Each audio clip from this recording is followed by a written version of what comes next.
Opher Brayer, you're one of the most disruptive entrepreneurs in the world. You've written hundreds and hundreds of methodologies. There's something that you do in writing methodologies that causes or gives birth to exponential organizations, exponential teams in a world that's extremely noisy and hard to differentiate. I'd love to hear some stories and why you write methodologies and some success stories around that.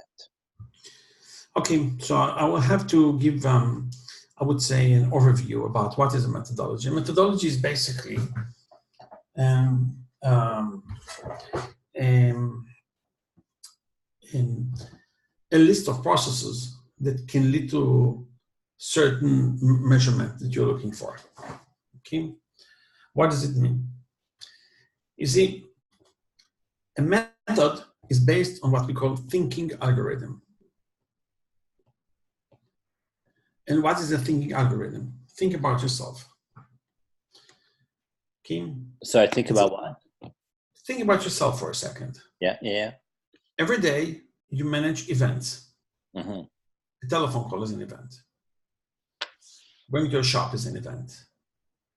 Driving the car is an event. Mm-hmm. It's all event. Meeting a VC is an event. Talking to your daughter is an event. And every event can be measured as success or failure. Of course, not always like, saying it's a full success, but you can, it's kind of was successful or it was failure. There's a certain point that something becomes either failure or success. So when we look at our life, we want to better ourselves all the time, but we don't have a thinking algorithm to do it. We have guesswork process. So when you have a thinking algorithm, it means, okay, let's see. I've been doing something now. How do you feel about it? Therefore, let's think about it for a second. So there was an action, then a feeling, then a thought. Sometimes it's awkward. It's being done the opposite way. I'm sorry. You think about something you want to do. You feel like you don't want to do it. You take action. It succeeded or failed or whatever or whatever happened. It's fine. So all those events during the day, each one of them, has a stop sign. Mm-hmm. Before I do something, do I know how to think, how to feel, or how to take the action? Mm-hmm. If you know, most likely you will succeed. If you don't know, most likely that you will not succeed. Guesswork is most likely. Okay? So now we're saying every day things are happening to us, and one leads to another. It means that if you've been doing something this morning without thinking, and you made a mistake, and you feel bad about yourself, and brings you negative thoughts. So the action led to feelings and negative thoughts. Those negative thoughts can bring you to the next meeting with negative thoughts. True. That's very true. And then you kill. So now we need thinking algorithms, which means I can analyze every moment, every event, every step. Stop. There's a stop sign. Think, feel, act. Well, how do I think? How to take the right action, and how to change my feelings about it. That procrastination that most people have, it's a feeling, hey, I know how to do it. I don't like to do it. Okay, so when we look at those events and we analyze them daily, we can really optimize everything that we do. And therefore, by looking at those events and the list of events and this constant work of events, we can create processes to manage them. A process is a methodology. That's it. I have a story I want to share in relationship to your example or your story, if I may. One of the people in our network that Opher, you already know, is a former executive of Sony. I've introduced you to him before. And he used to work for Richard Branson as one of the executives in Virgin. And a story that he shared on exactly what you're talking about is this person that you and I know. Let's just say his name is Bill. And Bill wants to go meet his boss, Richard Branson, and sets up a meeting to see Richard. And the meeting was 6 months after, it took him 6 months to get a meeting with his boss. So, and the meeting was in Europe. So he flies down to Europe, goes to see Richard Branson, and Richard Branson says, thanks for coming down, you have 5 minutes. And he just lost it. He go, what do you mean I have 5 minutes? It took me like months to get this meeting. I flew to Europe to be in this meeting. What do you mean I have 5 minutes? And Richard Branson says, I own over 200 companies. I don't have time to, like, what did your dog eat for breakfast this morning? Just ask me 3 questions. I'll answer it, and that's it. So he was like fuming about it. And then he asked his 5 questions. Richard Branson answered his 5 questions. And then Richard Branson says, okay, you have 1 more minute and 15 seconds. What else do you want to talk?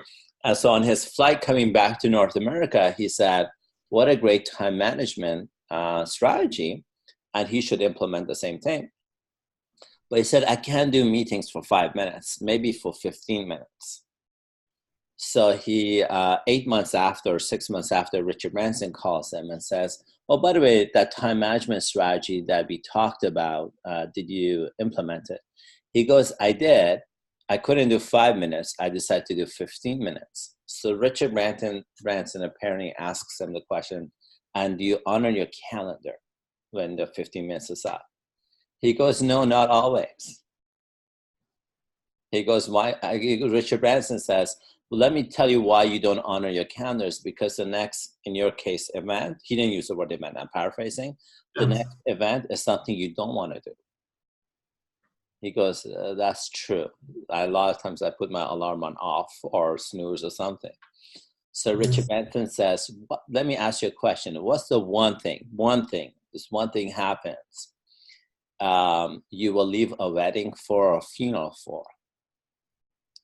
And so Bill says, I have a daughter. If my daughter calls me and she needs something, whether I'm a wedding or funeral, I'm going to leave the wedding or funeral for. So Richard Branson says, do me a favor, your alarm, change the voice to your daughter. The alarm voice, and the noise turn it to your daughter's voice. So he does that, and he found it to be the most powerful, like every 15 minutes when it goes off his daughter's voice, he changes the task to the new task. Anyways, so that ties into your story of events, process, and I had to just contribute something to your story. Okay. So a methodology is basically, it's a beautiful story, by the way, I will use it by your permission. So basically, the list of processes that we manage our life with, okay, if you have a precise written methodology on how to do things and you can practice until it become a habit, that's a methodology. Now, if you take all those processes and you put them into systems and structures, like a structure could be your calendar. That's a structure. So you put the process into the calendar, okay, or the system, how this company is being run. So I create the processes for this company to run based on the structure of the company, whether it's the org chart or whether it's the calendar. There's a system, right? And there's a structure. Within the structure, and if you put the right processes that are really optimized, all these optimized processes makes your company or make your time worthwhile because you know how to manage. And methodology is a way to manage things right. in an optimized way. And the moment you have it, you will change your mental model, of course, automatically. Because your daughter is now calling every 15 minutes, go to that meeting because you have to buy food to our family. Yeah. Forget me when you go to that meeting. Yeah. Don't think you don't like the person that you meet. I love it. So now that's a methodology.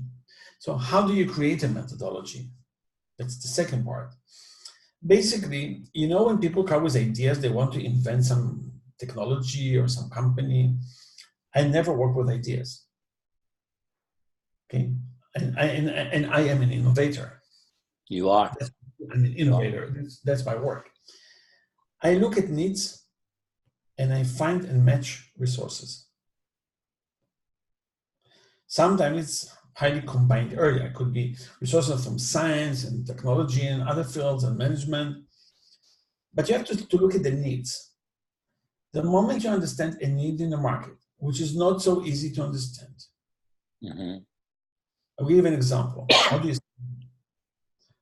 Let's talk about tomatoes and about Well, let me give you some examples, if I may.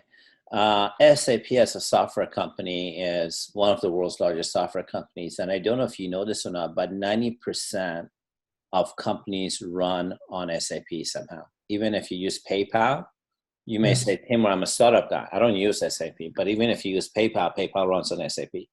Yes. So a lot of people don't know what a big market opportunity SAP is. So if you have a product or service, imagine selling that to SAP, where 90% of the world runs on SAP. So a lot of entrepreneurs at least in technology, they're thinking about how do I sell into SAP, or how do I increase my market share to SAP? And the ones that once they hear the 40,000 sales rep SAP has, or whatever it has, they go, oh my God, that's a market I'm not tapping into. Putting SAP aside, TD Bank. TD Bank is it's a fairly large bank, as example. So a lot of people think about, how do I sell my products and services to TD? Just two examples. How would writing a methodology and how do I sell into SAP or TD be effective for these companies? Well, on the lowest level of looking at what you're saying, there are needs for business to grow the client base, to manage the company better, not to waste money, time, and energy. Your companies have needs. Mm-hmm. On the other side, there is a resource, a bank of resources being called SAP. When people don't see, and they cannot create a story in their brain, how the SAP technologies will be connected to all the business processes they have of all kinds, the moment they cannot imagine, that's the moment they will never buy. Mm. If you ask people, what is SAP? They will tell you, oh, SAP is that and that. How it relates to my business? I have no idea. I don't need it in my business. Oh, we use SAP, for some parts. But if you don't know, if you cannot imagine, it means also that even SAP will not know how to build new innovations in SAP based on market needs. Because the guy in the market, he does not know that he needs it. Nobody knew that he needs Waze. Why did you use Waze? You had the map, and you could ask people on the roads. But you don't ask people on the roads anymore, and you don't have a map. So somebody was smart enough to understand that there is a need. But most people in the world never thought, okay, that there's no need for a map, or to stop the car and ask somebody at the corner of the road, how do I get to this place, to this place? This is something we used to do. So a person that can understand, the people search how to get somewhere. Where is the resource that can be used to develop a company like Waze? Mm-hmm. And the resource was found, by the way, in the Israeli military. Okay? So now, when you look at the world of SAP and you analyze SAP, and you see, you have to understand the products that SAP has, the services, and the technology. What else can be done by this technology that even SAP have not even thought about yet? But the moment let's say you analyze SAP and you see, these are all the services, these are all the products, these are all the combination, common denominator, how we connect all of them together into new products. And then what else is needed? Okay, what else do we know how to do that can be used from some other processes? And it's the same technology sometimes with slight change. Then you go and analyze the world of business processes. And you check 1,000 business processes in the world that are not using SAP. That are not using SAP, okay? Or using SAP for other things, and they already have SAP technology in the company, but not for that, they have it for that. Mm-hmm.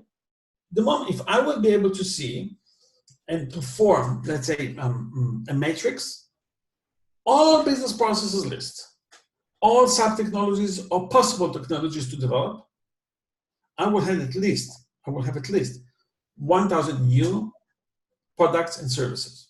Now comes the problem. Let's assume I have 1,000 new ones. People cannot imagine what they cannot imagine. The work of the methodology writer is to create the stories that will enable people to make an analogy. Say, oh, I know how it can relate to my business. How much does it cost? $700 per month. Wow. So therefore, if I will have the technology, I will not need, let's say, 12% of my employees if I have it. Or I can grow my market. Or I could do something better service for my clients. So the moment you have this 1,000 stories being created, when people understand the why they need it and how does it work, there's always why and how. And you create articles, let's say, you call them articles or posts or whatever, that creates videos that tells the story, then you're helping people to imagine. The reason people don't buy is because they can't imagine. It's like the opposite. Can you imagine your life without a mobile phone, without a smartphone? It will be very hard. You see, it's very hard to imagine without, and therefore nobody can create a new technology. Right. So we need to be able to imagine what it is like without or with. It could be without or with. So if you ask yourself, is it possible that a map will tell you how to drive and will talk to you? Yes. And of course you can today. You couldn't imagine it 20 years ago. That's true. Because the map was from paper by AAA, by AAA. I traveled to the US when I was 21. I was not even thinking that one day the map will talk to me. It's a paper, for God's sake. Brilliant. I love it. Okay, so going back to my example, I'm going to sell to a corporation like TD and SAP. I'm just bringing that as an example. So methodology would be imagining, so now I'm going to speak on the vendor's perspective, imagining me selling to TD and SAP. What are the resources I need to do that? How have I been successful in the past when I've been selling into corporations? I may not have experience in selling to large corporations, so it could be two different methodologies. And by narrowing down or having a methodology, I will put together something called a go-to-market plan. I would know what type of questions I should be asking, what types of things I should be looking for, therefore increasing my success rate. Yes. You see, my process is being called iBook. It was developed before Apple even imagined the word iBook. iBook is a process for research and development to create new products, but systemically, understanding the real needs and the resources. There's a whole system that's how we do it, which is based on a lot of research, and then the process of development of new concepts, ideas, as well, not as an idea, it's also how to build it and what to do, right? So iBook was basically, the main idea of iBook was idea book. It was a big I. And I was sorry that I never bought iBook.com because I could have sold it to Apple. But at that time, nobody thought about selling domain names when I started with it. So, and I never knew that it would be something like being called iPhone and then iTunes and then iBook. However, it's a process of analyzing, researching, okay, all the needs within a market or with a certain market, searching for all the technologies around, making analogies from other fields, and finding a new concept. So if let's say usually when we write a methodology, we have at least 120 chapter book that can be transferred to 120 videos, that can be transferred to 100 messages on Twitter and on Facebook, like marketing messages.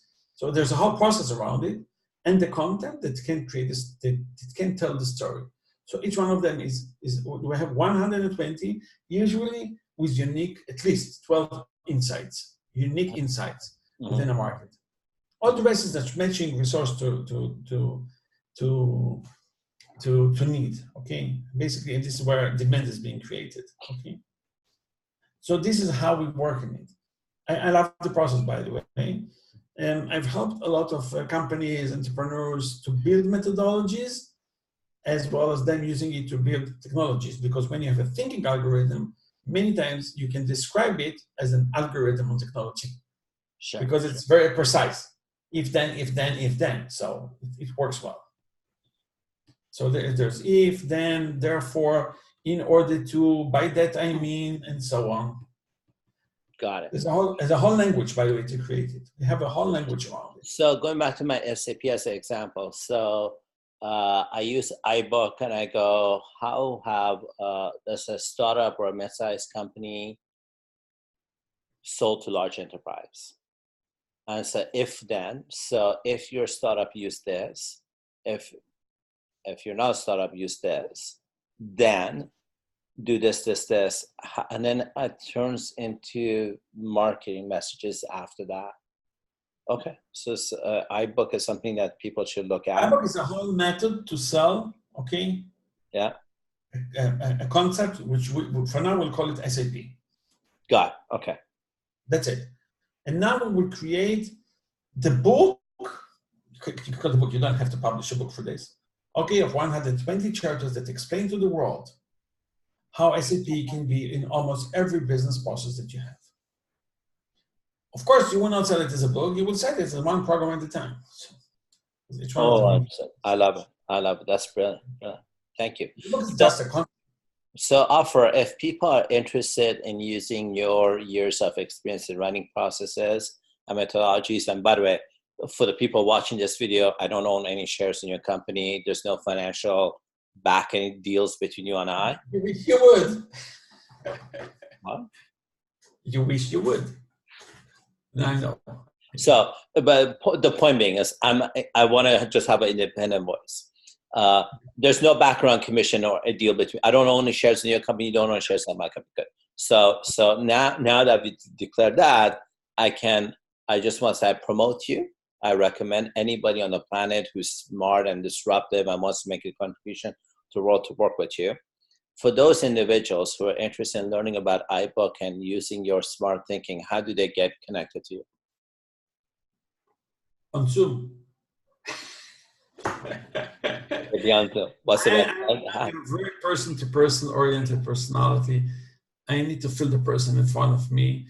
I need to ask the right questions. Sometimes I will write like 100 questions in order to ask them, in order to really understand. I will not send all of them at the same day, but over time. Sometimes it's 200 questions. I usually, if a company is asking for some kind of methodology, I need a reference point in the company. He will aggregate the data for me because I can't, okay? I will sit and will analyze everything and create the book and create the whole process together with them. It's not alone. You don't do it alone. You do it with the customer. I can do it by myself. I mean, I can, but then it requires high cost of my time to make research on it. And sometimes within the company, they know 60-70% of the answers. Right. So the market, or like TD or some company. So if it's for another company or for them, then you write the methodology slowly with them. Usually a methodology will take around 3 months to create. Okay. You have some basic results already after 1 month that might be used. Okay. And there's certain time that it takes to do it well. So how does somebody contact you? Just send me an email. What's your email address? Opher is Opher. Yeah. And so I wrote Opher with PH instead of F because I didn't want to be a cheap offer. And then Opher at stages, stages.global. Very cool. Awesome. Well, for people who are watching this, I recommend them working with you. I know I work with you once a week. We have these calls and whatever else we do. And I enjoy you very much. I just love how brilliant you are. And I just want to say for anybody watching this, I completely, totally recommend working with you all along. I myself have put budget aside for various things. I'm working with you. So that's what I thank you.